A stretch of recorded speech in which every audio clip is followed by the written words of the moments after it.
Sir, जिस तरह साड़ी को लपेटा गया है उसे देखकर तो यही लग रहा है कि मर्डर से पहले रेप हुआ है। जरा ठीक से चेक कीजिए। Yes sir.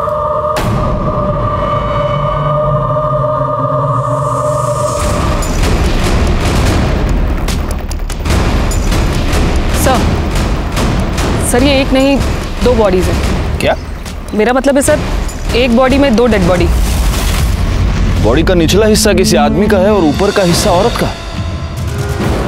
यानी कि मर्डरर ने एक आदमी और एक औरत का मर्डर करके उनकी बॉडी को बीच से काट के आपस में सिल दिया।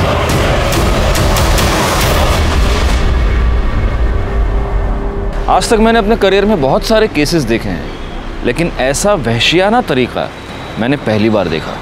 नमस्कार, मैं senior inspector Rajesh Jadhav, crime petrol Dastak के आज के इस भाग में आप सबका स्वागत करता हूं। आज मैं आपको उस केस के बारे में बताने जा रहा हूं जो मेरे पास तब आया था जब मैं मुंबई के बोरीवली पुलिस स्टेशन में पोस्टेड था। इस केस में 2 लाशों को जिस तरह से एक साथ सिला गया था, उससे ये साफ था कि ये मर्डर नफरत की वजह से किए गए थे या फिर ये किसी साइको का काम था। वैसे देखा जाए तो इस केस में हमें 2 लाशें मिली थी, लेकिन 2 लाशें गायब भी थी। और अब हमारा ये काम था कि इन लाशों के बचे हुए हिस्सों को ढूंढना और ये पता करना कि मरने वाला आदमी और औरत आखिर कौन है, उनको इस तरह से मारने की वजह क्या है, और 2 लाशों को एक साथ सिलकर ये मर्डरर एग्जैक्टली क्या मैसेज हमें देना चाहता है।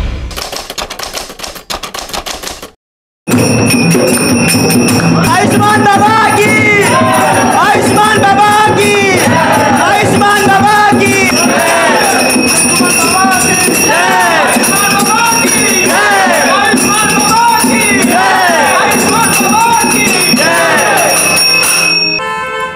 ये मेरी पत्नी है बाबा, डिप्रेशन का शिकार हो चुकी है, दिन रात दुखी रहती है बाबा, घर में बहुत क्लेश होता है, कृपया इसका इलाज कीजिए, हम लोग बहुत परेशान हैं बाबा।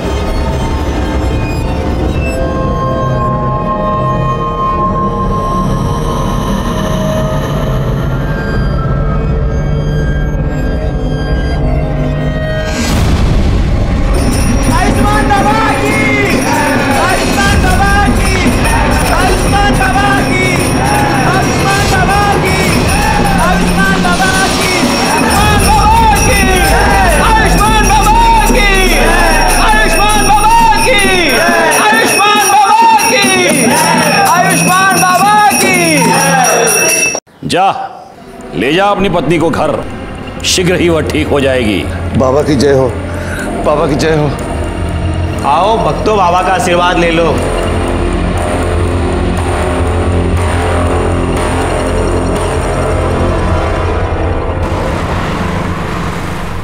पानी आने, ग्लास आंटी।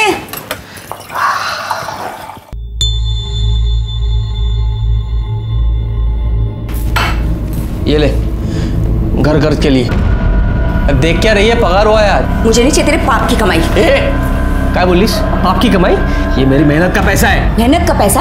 हाँ, ये मेहनत का पैसा है तेरा या तेरे उस ढोंगी कमीने बाबा की पाप की कमाई है? ये बाबा को कुछ मत बोला, देख दांत तोड़ दूंगा मैं तेरे। तू भूल गया उसका क्या किया था?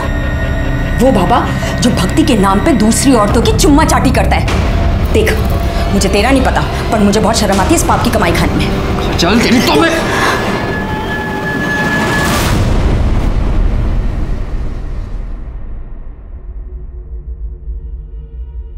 सुनिए, मुझे कुछ पैसे चाहिए थे। देखो साक्षी, तुम्हें अच्छी तरह से पता है मुझे इस तरह के ढोंगी बाबा और उनके चमत्कार पे बिल्कुल विश्वास नहीं है, और ऐसे काम के लिए मैं तुम्हें 1 रुपया भी नहीं दे सकता। तुम्हें हो या ना हो, पर मुझे है, और ये सब मैं रिया के लिए तो कर रही हूँ ना। देखो साक्षी, मेरी प्यारी रिया को ठीक करने के लिए किसी ढोंगी बाबा की कोई जरूरत नहीं है, और खबरदार तुम इसे किसी के पास लेकर गई ऐसे बाबा के पास।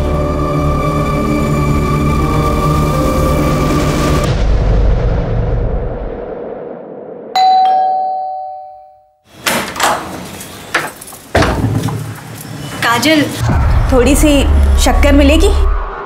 वाटी अनलेस? हाँ वाटी।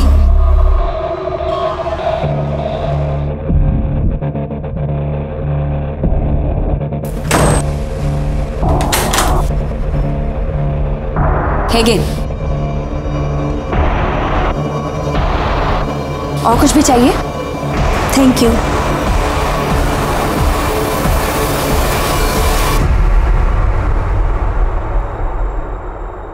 ठीक किया जो तुम इसे मेरे पास उपचार के लिए ले आई। बाबा मेरी रिया चल तो सकेगी ना? अवश्य।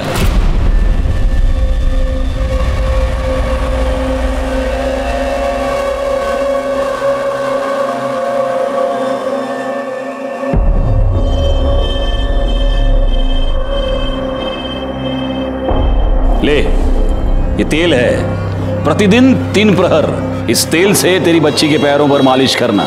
भगवान की कृपा रही, ये बच्ची चलने तो क्या, दौड़ने लगेगी। सच बाबा? सुना रिया, तू चलने लगेगी? अच्छा बाबा, प्रणाम। आयुष्मान बाबा की, आयुष्मान बाबा की, आयुष्मान बाबा की, आयुष्मान बाबा की।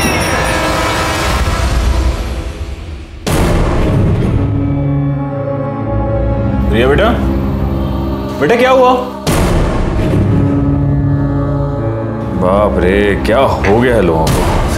इतने घटिया लोग भरे पड़े हैं ना, रेप पर रेप के केस आ रहे हैं। अब 60 साल के बुढ़े ने एक 20 साल की लड़की का रेप कर दिया, बताओ। रिया, रिया बेटा, रिया बेटा क्या हुआ? क्या हुआ बेटा? रो क्यों रो? क्या हुआ? ओ बेटा मुझे बताओ। अरे किसी ने कुछ कहा क्या? मुझे बताओ ना, क्या हुआ? अरे भाई ये रो क्यों रही है? क्या हुआ इसे? क्या हुआ बेटा? बेटा मुझे बताओ, क्या हुआ?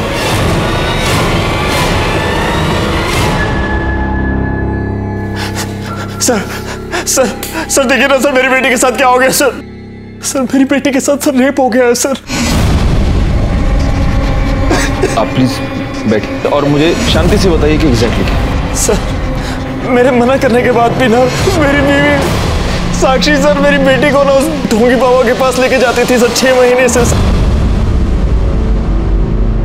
सर मैंने इसे मना भी किया था, लेकिन सर इसने मेरी एक बात नहीं सुनी सर, मैंने इसको बोला भी था सर। अरे एक मिनट, ये सब यहाँ नहीं चलेगा, ये पुलिस स्टेशन है। अब बैठिए प्लीज।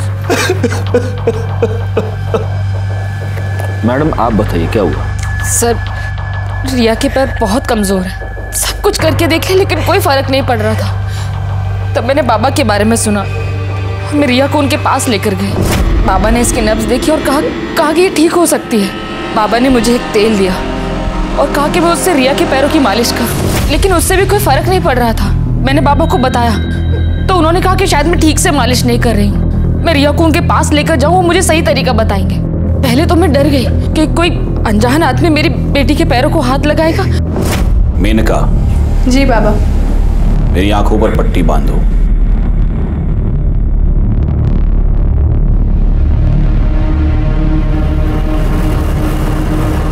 उसके बाद मुझे विश्वास हो गया कि बाबा ढोंगी नहीं है। लेकिन फिर 3 महीने पहले बाबा, वो आज मेरे पास फीस के लिए पैसे नहीं हैं। अरे रे रे रे रे रे रे रे, पैसे नहीं है तो कोई बात नहीं, अब पैसा ही सब कुछ थोड़ा ना है, क्यों बाबा, है ना? अब पैसा नहीं है तो उसके बदले कुछ और देना पड़ेगा। अलग चीज मतलब उसके बाद मैं तेल लेने के लिए अकेले आश्रम गई। वहां पर उन्होंने मुझे वेटिंग रूम में बैठने को बोला।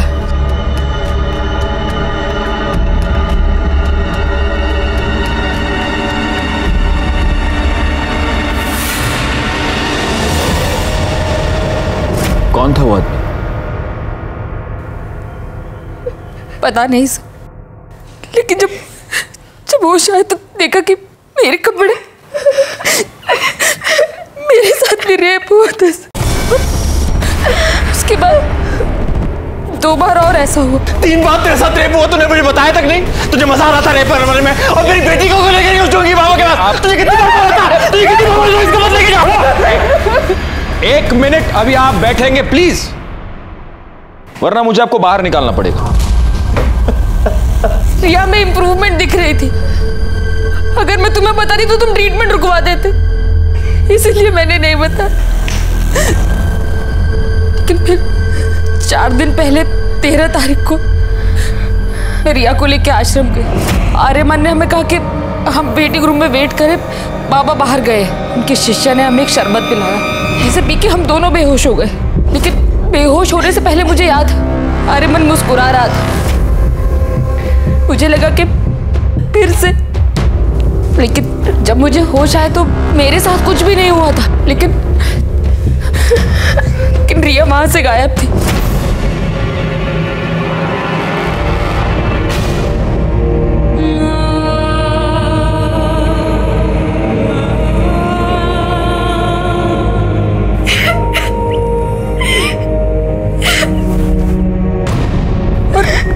रिया मुझे ट्रीटमेंट रूम में मिली। मैंने आर्यमन से पूछा कि उसने ऐसा क्यों किया, तो उसने कहा कि उसने तो रिया को हाथ तक नहीं लगाया। लेकिन मैं जानती हूँ सर कि आर्यमन ने मेरे रिया के साथ रेप।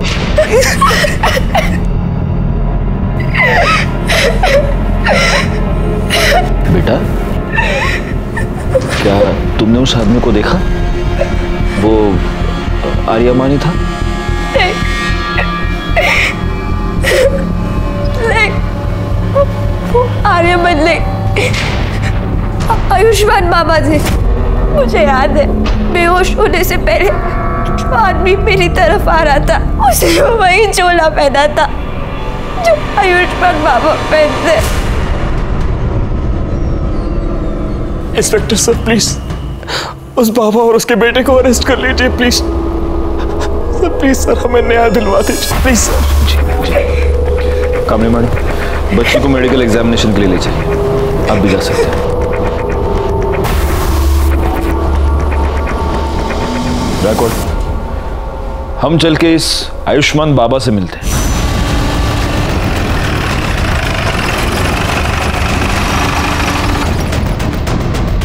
साक्षी हम पर ऐसे आरोप कैसे कर सकती है अपने बाबा के बारे में?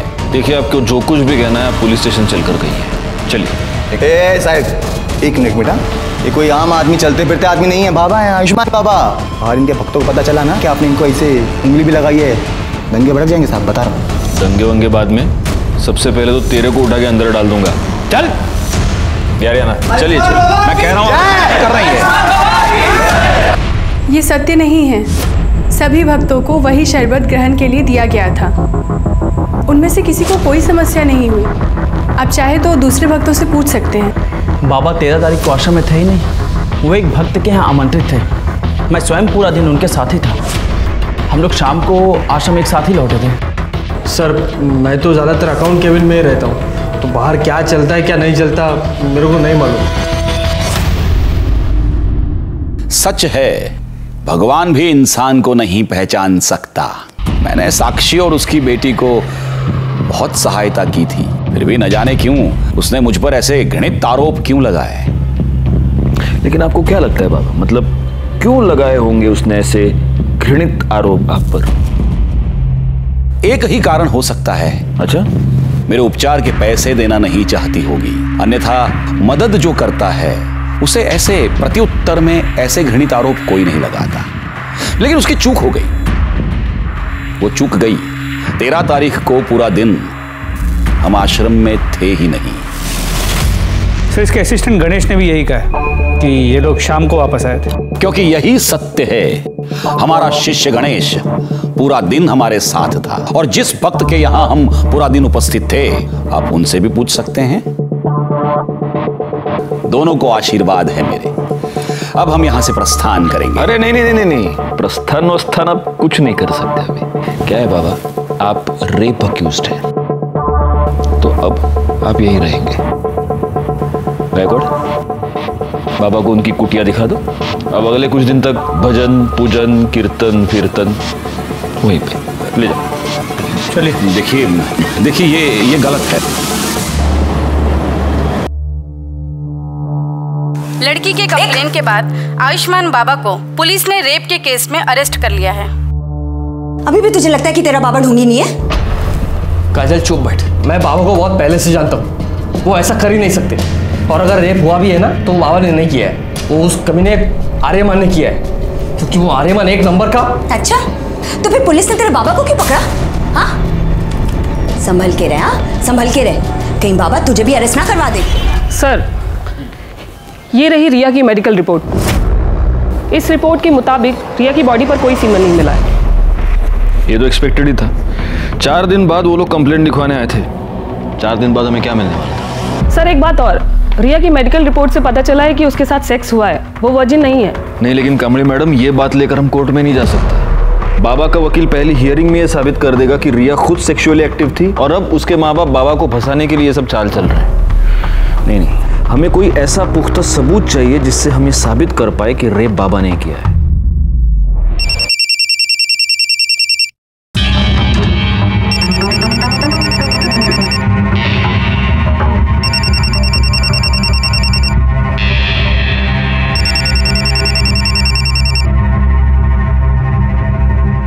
हेलो, तेरी हिम्मत कैसे हुई बाबा के खिलाफ कंप्लेंट लिखवाने की? भूल गई बाबा कौन है? या तो कंप्लेंट वापस ले वरना हम तुझे और तेरी बेटी को छोड़ेंगे नहीं। नहीं, मेरी बेटी को कुछ मत करना। वो कौन है? कौन है? कौन है? कौन बोल रहा है? हिम्मत है तो सामने आके बात कर। अरे फोन पे क्या धमकी दे रहा है? आ सामने। हेलो हेलो, काट दिया। जो भी ऐसे छोड़ूंगा। कहाँ जा रहे हो? अरे पुलिस को इन्फॉर्म करने जा रहा हूँ। नहीं, उसने धमकी दी है। साक्षी तुम अब भी नहीं समझ रही हो, हमें पुलिस को इन्फॉर्म करना पड़ेगा। ये सब बंद होना चाहिए। नहीं, आप मेरी बात सुनिए ना। साक्षी प्लीज, देखिए मेरी बात सुनिए प्लीज साक्षी।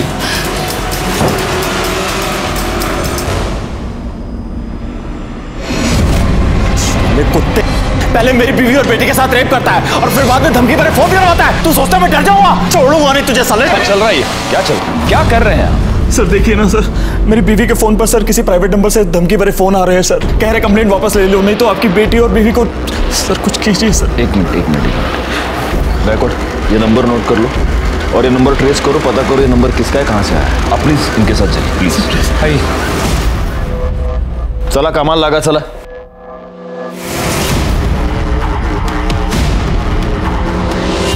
सर, आयुष्मान बाबा को बेल मिल गई है।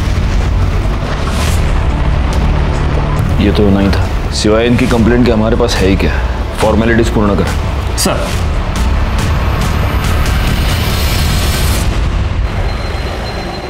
रिया, भाई साहब आपने रिया को कहीं देखा क्या? नहीं। रिया को कहीं देखा क्या? नहीं। वॉचमैन भैया, रिया को कहीं देखा क्या? साक्षी क्या हुआ? भाभी वो रिया ना नीचे वॉक करने के लिए आई थी। मैंने पूरा कंपाउंड देख लिया, कहीं मिल नहीं रही है। अरे इधर ही किधर होगी ना। क्या हुआ साक्षी, इतना घबराई हो क्यों? रिया कहीं मिल नहीं रही है प्रवीण। रिया? उसने उसे किडनैप कर लिया। उसने कहा था कि वो हम लोगों को नहीं छोड़ेगा। और नहीं।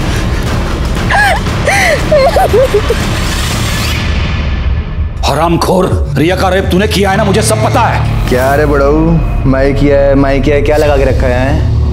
लड़की ने देखा तेरे को, स्टेटमेंट में नाम तेरा, तो मैं कैसे किया है हा? और वैसे भी वो जो तू आशीर्वाद के नाम पे वो जो चोला डाल के जो चुम्मा चाटी करता है, तो ठगी कौन? तू रेपिस्ट कौन? तू, मैं नहीं, समझा?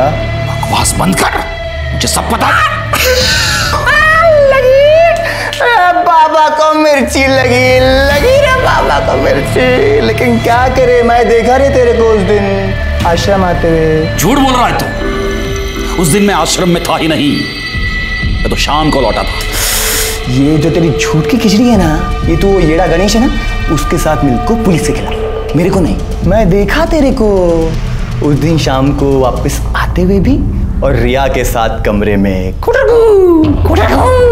करते हुए भी। हाँ, तो मेरे साथ ना शानपंती नहीं। चल जा। बाबा और साक्षी ठाकुर आई है, बहुत शोर मचा रही है और तमाशा भी कर रही है। जल्दी चलिए।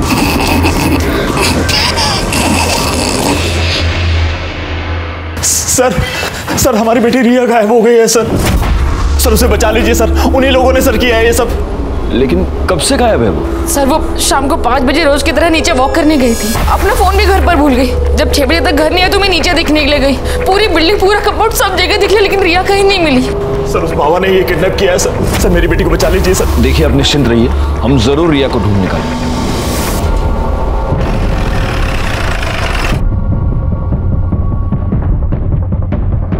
सर, बॉडी को सबसे पहले इन औरतों ने देखा।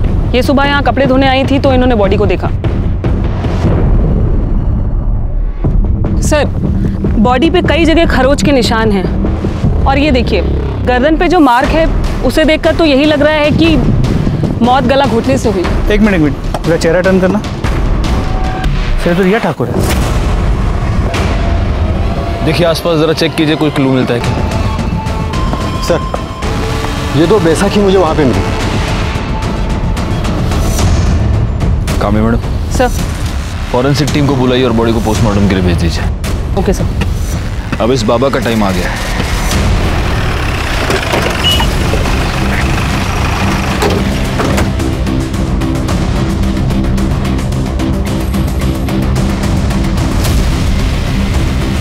यहाँ तो ताला लगा हुआ है।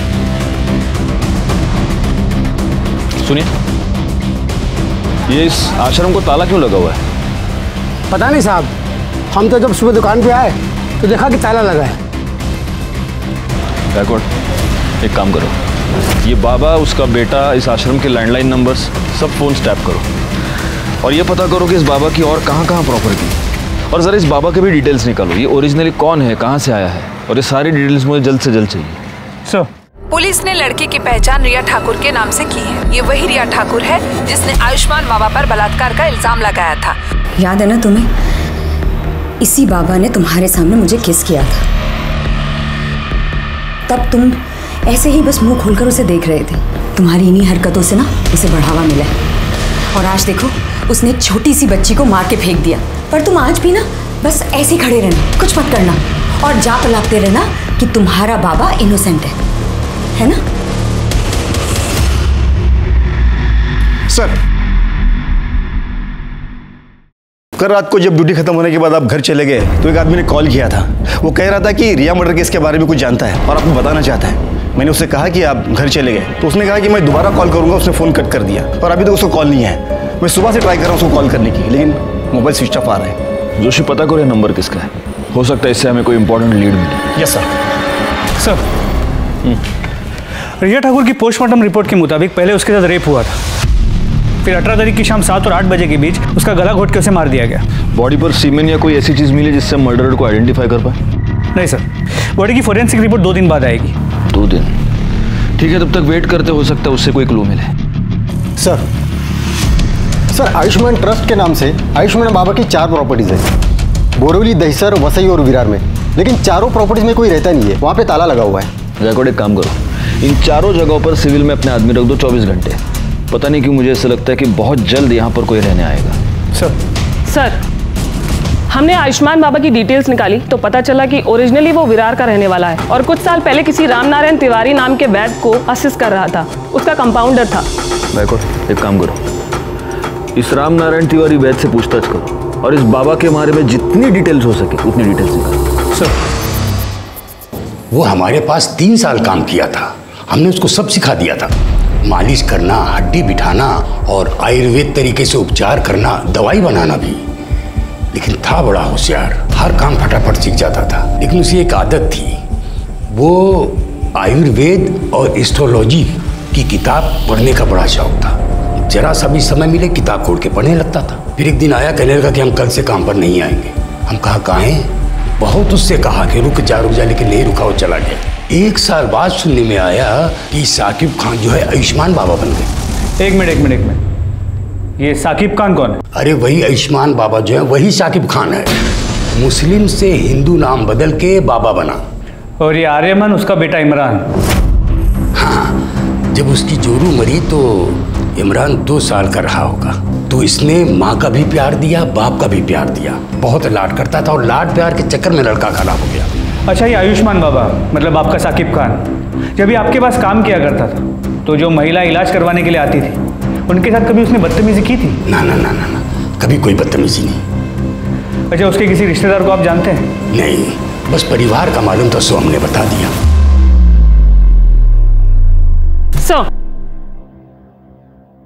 साक्षी ठाकुर को जिस प्राइवेट नंबर से थर्ड कॉल आ रहे हैं वो पिछले 24 घंटे में अलग अलग लोकेशन पर ऑन ऑफ हो रहा है। आपने ट्राई करके देखा? हाँ सर, हमने कई बार ट्राई किया पर हर बार ऑफ बता रहा है। और सर एक बात और, ये नंबर सूरज यादव के नाम पर रजिस्टर्ड है। हमने उसके घर का भी पता किया पर वो एड्रेस भी फेक निकला। आप लगातार ये नंबर ट्राई करते रहिए और उसकी लोकेशन ट्रेस कीजिए। सर, कल रात को जिस नंबर से कॉल आया था वो मोबाइल नंबर किसी निखिल परांजपे के नाम पे रजिस्टर्ड है। निखिल परांजपे? Yes sir. निखिल परांजपे तो आयुष्मान बाबा का अकाउंटेंट है, यानी कि वो हमें कोई इन्फॉर्मेशन देना चाहता है। हम यहाँ बैठे बैठे उसके फोन का वेट नहीं कर सकते। कामड़ी मैडम, एक काम कीजिए, आप फौरन जाके निखिल परांजपे के बारे में पता कीजिए। Yes sir.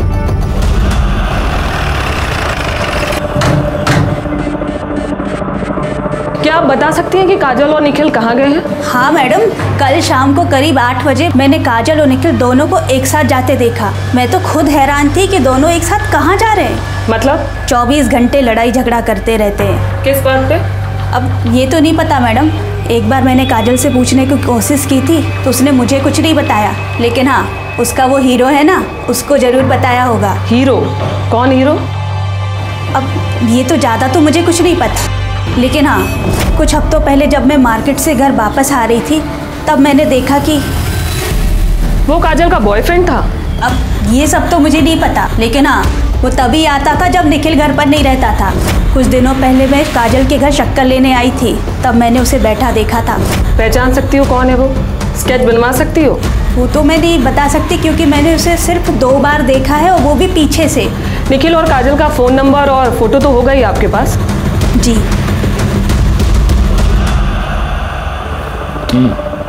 मतलब आयुष्मान बाबा सादिक खान है जो फ्रॉड करने के लिए एक हिंदू बाबा बना। गायकवाड़, मैंने तुम्हें उसके प्रॉपर्टीज पर नजर रखने के लिए कहा था, उससे कुछ पता चला? नहीं सर, अब तक तो वहाँ कोई भी नहीं आया और आसपास के लोगों से पूछताछ की तो समझा कि उन प्रॉपर्टीज में हमेशा ताला होता है, वहाँ किसी को आते जाते देखा नहीं है। उसके बैंक अकाउंट चेक किए? उसे पैसे की जरूरत तो पड़ती होगी। वहाँ से भी कोई लीड नहीं मिल पाया। जब से बाबा गायब हुआ है अकाउंट्स में ना कोई पैसे डिपॉजिट हुए हैं ना ही विड्रॉ। बड़ी अजीब बात है, एक फ्रॉड बाबा गायब होता है, उसके साथ उसका अकाउंटेंट गायब होता है और साथ में अकाउंटेंट की बीवी भी गायब होती है। अच्छा, अभी कामड़ी मैडम ये बता रही है कि बीवी का किसी के साथ अफेयर चल रहा था। हो सकता है इन दोनों के बीच में बहुत झगड़े थे इसीलिए उसका अफेयर चल रहा था, या फिर उसका अफेयर चल रहा था इसलिए झगड़े थे। कोई और रीजन लगता है? सर मुझे तो लगता है झगड़े का रीजन उसकी बीवी का अफेयर ही हो सकता है। लेकिन अगर ऐसा है तो कल शाम को दोनों एक साथ कहाँ पर गए थे? कहीं ऐसा तो नहीं कि मर्डरर को पता चल चुका था कि निखिल पुलिस को कोई इन्फॉर्मेशन देने वाला है, इसलिए इन दोनों मियाँ बीवी को साथ में कहीं पर बुला लिया? सर मुझे लगता है कि ये निखिल काजल और उसके बॉयफ्रेंड को कन्फ्रंट करना चाहता था, इसलिए उन्हें साथ लेकर गया, मगर काजल और उसके बॉयफ्रेंड ने निखिल को गायब कर दिया और दोनों भाग गए। पॉसिबल, लेकिन फिर भी ये थियरी है गायकवाड़। हम कंफर्म ये नहीं कह सकते कि निखिल अपनी बीवी के अफेयर की वजह से गायब है या फिर बाबा की वजह से। और गायब होकर गया कहाँ है? सर, गोरे के जंगल एरिया में एक लाश मिली है।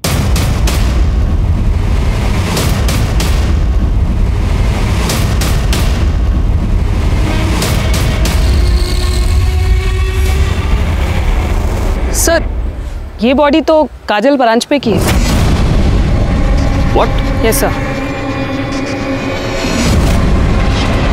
सर, जिस तरह साड़ी को लपेटा गया है उसे देखकर तो यही लग रहा है कि मर्डर से पहले रेप हुआ है। जरा ठीक से चेक कीजिए। Yes sir.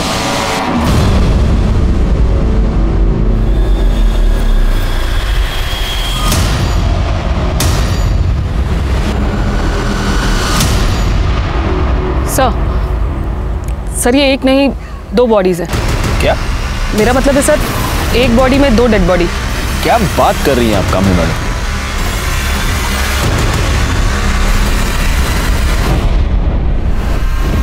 बॉडी का निचला हिस्सा किसी आदमी का है और ऊपर का हिस्सा औरत का है। या तो ये निखिल हो सकता है या फिर काजल का बॉयफ्रेंड। ये हो सकता है कि निखिल ने काजल को और उसके बॉयफ्रेंड का मर्डर करके उन दोनों की लाश को ऐसे इस तरह से सिल दिया होगा। पर सर, बॉडी को कोई इस तरह स्टिच क्यों करेगा?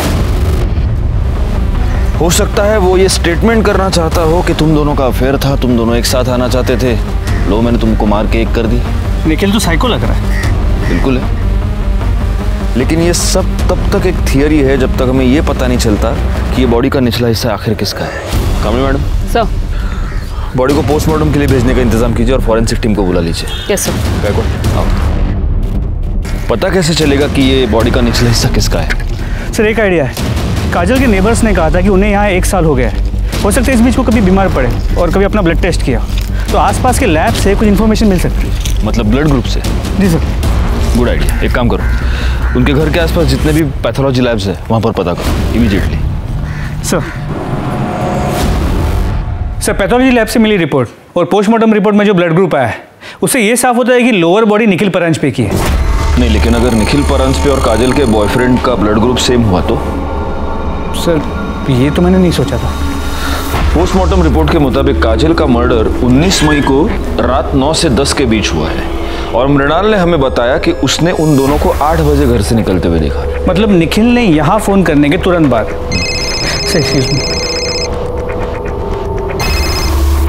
हेलो,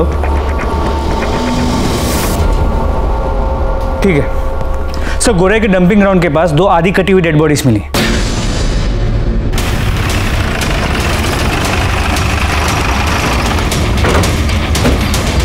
साहब मैंने ही आपको फ़ोन किया था।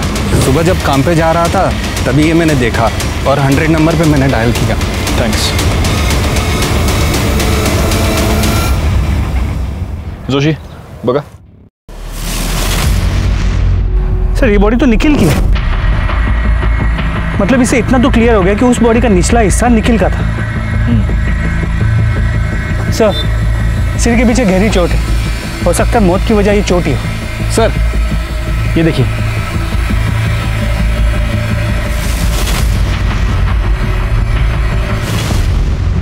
गायकवाड़ अपनी फॉरेंसिक टीम को बुलाओ और उनसे कहना कि इस बार मुझे रिपोर्ट जल्द से जल्द चाहिए। सर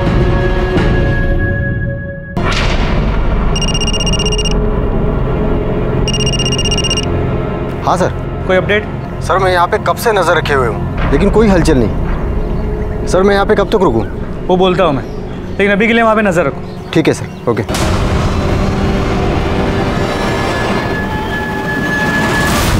हे शिंदे ना येऊ सर। गायकवाड आयुष्मान बाबांच्या मुलाबद्दल काय कळलं का? नहीं सर, पण लवकरच समझे। और सर ये निखिल की पोस्टमार्टम रिपोर्ट, इसके मुताबिक उसकी मौत 19 मई की रात 9 और 10 के बीच हुई है और मौत की वजह सर पे रॉड जैसी किसी चीज से वार किया जाना है। इसका मतलब सिर्फ घर से निकलते वक्त ही नहीं बल्कि मर्डर के वक्त भी ये दोनों मियाँ बीवी एक दूसरे के साथ ही थे। गायकवाड एक काम करो, हमें जहाँ पर ये दोनों सिली हुई बॉडीज मिली पता करो कि मर्डर के टाइम पे वहाँ आसपास कितने मोबाइल नंबर एक्टिव थे और उन नंबर्स को बाबा, उसके बेटे और बाकी के असिस्टेंट के नंबर के साथ मैच करके देखो। सर ये रहे काजल के कॉल रिकॉर्ड्स। इस कॉल रिकॉर्ड के मुताबिक काजल के कॉल्स की ड्यूरेशन 1 से 1.5 मिनट ही थी, सिवाय एक नंबर को छोड़ के। खोपोली में एक नंबर है, 3 हफ्ते पहले काजल ने उस पर 20 मिनट तक बात की थी। किसका नंबर है? काजल की माँ मुक्ता।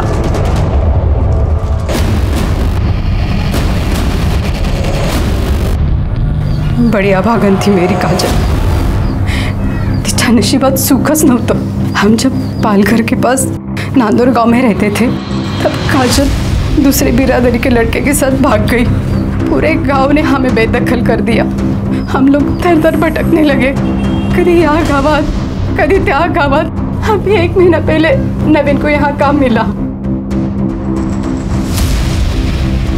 3 हफ्ते पहले आपकी काजल से बात हुई थी? हो सर, 1 महीने पहले की बात है सर। मेरी जानने वाली को मुंबई में काजल बाजार में टकरा गई। उसने मुझे फोन किया, काजल ठीक है, और उसने काजल का नंबर दिया। मैंने सोचा मैं उससे बात नहीं करूंगी, पर क्या करूं, माँ हूं ना। मैंने उसे फोन किया, बड़ी खुश लग रही थी वो फोन पर। उसने कहा कि वो मुझसे मिलने आने वाली है, पर नहीं, वो नहीं आई। उस निखिल के घर वालों ने मारा है साहब मेरी ताई को। साहब हमारी ताई उसे कभी पसंद नहीं थी, हम लोग अलग बिरादरी के ना, इसीलिए। वैसे 19 तारीख को तुम कहाँ थे? मैं काम पे था साहब, विट्ठल और मैं साथ में ही काम पे जाते। विट्ठल कौन? हमारा पड़ोसी, इधर बाजूला रहा था। निखिल की फैमिली का नांदौर का एड्रेस है आपके पास? ठीक है सर, विट्ठल ने कंफर्म किया है। 19 मई को नवीन उसके साथ सुबह से शाम तक गोडाउन में ही था। एक काम करते, निखिल के घर चलकर पता करते कि इस नवीन की बात में कितनी सच्चाई है। मैंने कितनी बार निखिल को समझाया था कि काजल तेरे लिए ठीक नहीं है, फिर भी उसने मेरी एक बात नहीं मानी। इसलिए तुमने उन दोनों का पता लगाया, उनका मर्डर किया और अपना बदला पूरा किया। क्या बात कर रहे हो साहब? मैंने खुद उन दोनों की शादी करवाई थी। बिरादरी में रहने के लिए नाटक किया था कि वो दोनों गांव से भाग गए। दरअसल मुझे पहले से ही पता था कि वो दोनों मुंबई में कहाँ रहते, क्योंकि वो घर मैंने ही भाड़े पे लेके दिया था उन्हें। हर दूसरे दिन मेरी निखिल से बात होती थी। फिर मैं अपने बेटे और बहू को क्यों मारूंगा? फिर एक बार हम डेड एंड पर आकर पहुंच चुके थे। हालांकि फॉरेंसिक रिपोर्ट से यह पता चला था कि रिया के नाखून में किसी के स्किन फ्रैगमेंट्स पाए गए थे, लेकिन वो स्किन फ्रैगमेंट्स किसके थे ये पता लगाने का कोई भी तरीका हमारे पास नहीं था। दूसरी तरफ हमारी ये थियरी थी कि काजल और निखिल का मर्डर या तो काजल के लवर ने किया है या आयुष्मान बाबा ने। काजल और निखिल के मर्डर स्पॉट पर एक्टिव नंबर्स का हम इंतजार कर रहे थे और हमें इंतजार था सूरज यादव का भी। जिसे ट्रेस करना काफी मुश्किल हो रहा था क्योंकि उसका मोबाइल नंबर लगातार ऑन ऑफ हो रहा था। ऐसे में आयुष्मान बाबा के प्रॉपर्टीज पर नजर रखने का हमारा प्लान कामयाब हो गया जब हमें यह पता चला कि उसकी वसई की प्रॉपर्टी पर कोई आया है।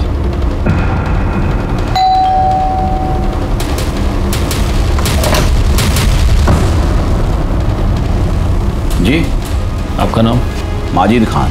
सादिक खान को जानते हैं? हाँ, वो हमारे फूफी के लड़के हैं, हमारे बड़े भाईजान हैं। बड़े ताज्जुब की बात है माजिद साहब, आपकी आवाज़ आपके फूफी के लड़के से बहुत मिलती जुलती है। देखिए, आप हमें खामखा परेशान कर रहे हैं। हमारे बड़े भाईजान का उन्होंने जो किया है उससे हमारा कोई वास्ता नहीं है। गायकवाड़,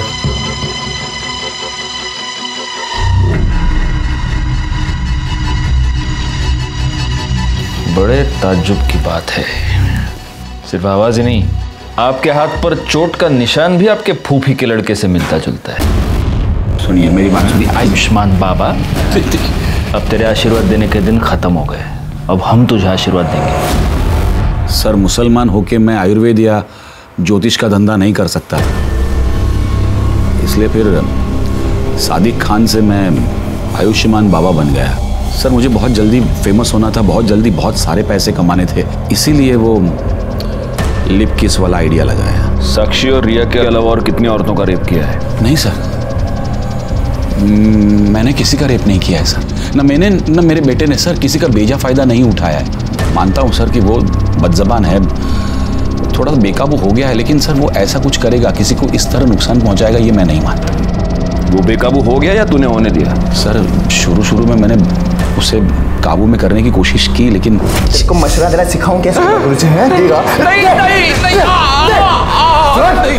आज के बाद अगर मेरे को मशवरा दिया ना जबरन, तो साले पूरी दुनिया को बता देगा मैं कि तू कोई बाबा नहीं है रे, तू मुसलमान है क्या? हाँ, चल चल, अब खड़ा 25,000 लेके तो। अरे ऐश करने की, अरे चल जा, खड़ा हो। लाता। अच्छा, ये बता, निखिल के साथ तूने क्या किया? निखिल के साथ? सर, उसके साथ मैं क्यों कुछ करूंगा? क्योंकि तुझे ये पता चल चुका था कि रिया मर्डर केस में निखिल हमें कोई इन्फॉर्मेशन देने वाला था। नहीं सर, मुझे इसके बारे में कुछ नहीं पता है, बल्कि मैं तो उसे नौकरी पर भी नहीं रखने वाला था जिस दिन से मैंने काजल के बारे में सुना है। मतलब सर, वो काजल को भगाकर शादी करके मेरे पास आया था मुंबई। काजल को मेरे पास इसलिए लाया था कि ताकि मैं उसको आशीर्वाद दूं, और फिर मेरे पास नौकरी मांगने लगा, और उस वक्त मेरे पास एक अकाउंटेंट की जॉब खाली थी, तो मैंने कहा था उसे कि मैं उसे नौकरी दूंगा। तो ठीक है, कल से तुम यहां नौकरी पे आ जाना।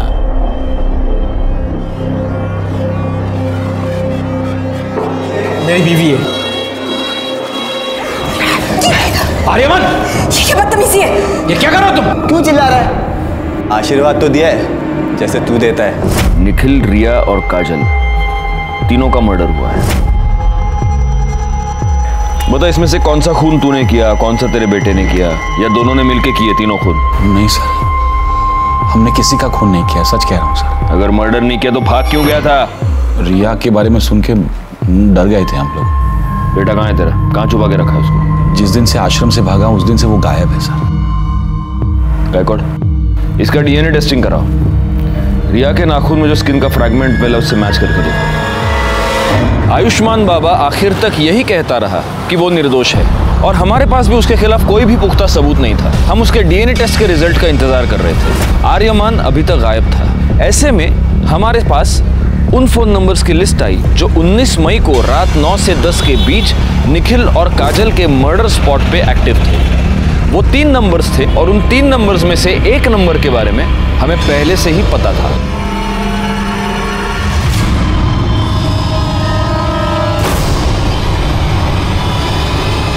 ताई की वजह से हमने बहुत दुख देखे थे साहब।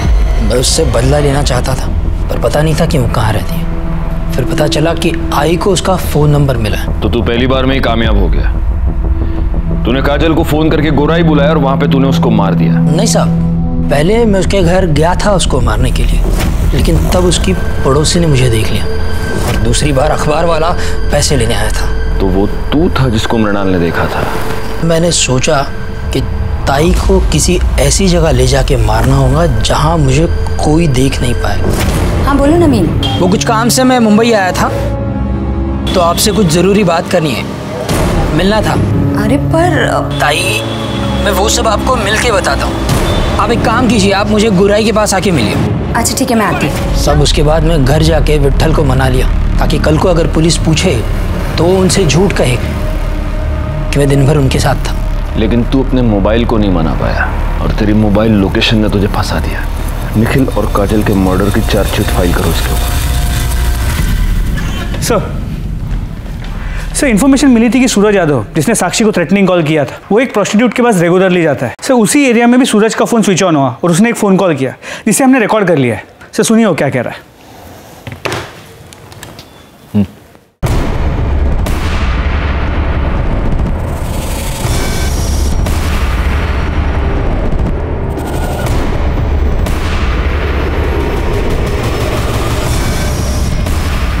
एक मिनट गायकवाड़, इसका नाम सूरज यादव है ना? तो ये इस तरह से हिंदी क्यों बोल रहा है?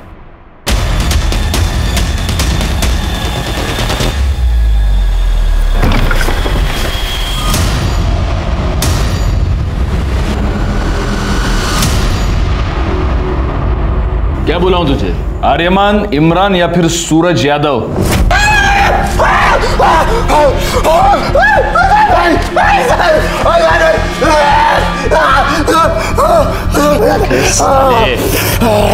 रिया के नाखून में जो स्किन मिला है ना, उससे तेरे बाप का डीएनए 50% मैच होता है। इसका मतलब तेरा पूरा 100% होगा। इसलिए मैं बोल रहा हूँ नाटक मत कर, क्योंकि हम ये आसानी से प्रूव कर सकते हैं कि तूने रिया का मर्डर किया। बोल साहब, साक्षी और रिया का रेप नहीं किया है साहब। अब्बू का चोला अपने ऊपर डाल लिया था कि कहीं बीच में थोड़ा बहुत भी होश आए तो लगे कि अब्बू ने गलत काम किया है। मर्डर क्यों किया रिया का? मैं बस कंप्लेंट वापस करवाना चाहता था साहब, पर वो रिया का बाप है ना, फोन पे बहुत अकड़ रहा था साहब, बहुत उल्टा सीधा बोला मेरे को, दिमाग पूरा चला गया था मेरा। बस मैंने सोच लिया था साहब कि इस साले को सबक सिखा के रहेगा मैं। मेरे को पता था कि रिया रोज शाम को ना कंपाउंड में वॉक करने को आती, और साहब उसके बाद उसकी बॉडी रात को मैं ठिकाने लगा दिया। पर ये सब बूढ़ा हुआ ना, वो मेरा अब्बू, उसने मेरे को सब करते हुए देख लिया था साहब, और बहुत घबरा गया था साहब, वो बहुत डर गया था, जबरदस्ती मेरे को छुपाया साहब। साक्षी और रिया पर रेप करने के जुर्म में और रिया के मर्डर के जुर्म में तुमको अरेस्ट करता हूँ। चार्जशीट फाइल करो। फॉरेंसिक रिपोर्ट से यह साबित हो गया कि वो स्किन आर्यमान की थी। निखिल काजल मर्डर केस और रिया मर्डर केस फाइनली सॉल्व हो गए। नवीन, जिसने अपनी बहन को एक भयानक, एक दर्दनाक मौत दी, उसका पूरा प्लान उसकी फोन की वजह से फेल हो गया। रिया, जो कि शारीरिक रूप से कमजोर थी, अपने मां के अंधविश्वास और अंधभक्ति की भेंट चढ़ गई। इसी के साथ मैं सीनियर इंस्पेक्टर राजेश जाधव आपसे विदा लेता हूं। दोबारा मिलूंगा, तब तक सतर्क रहिए और देखते रहिए क्राइम पेट्रोल दस्तक, क्योंकि मकसद बताना नहीं, बचाना है। जय हिंद। क्राइम पेट्रोल के और भी दिलचस्प कहानी देखने के लिए हमारे चैनल को सब्सक्राइब करें और बेल आइकॉन दबाना न भूलें।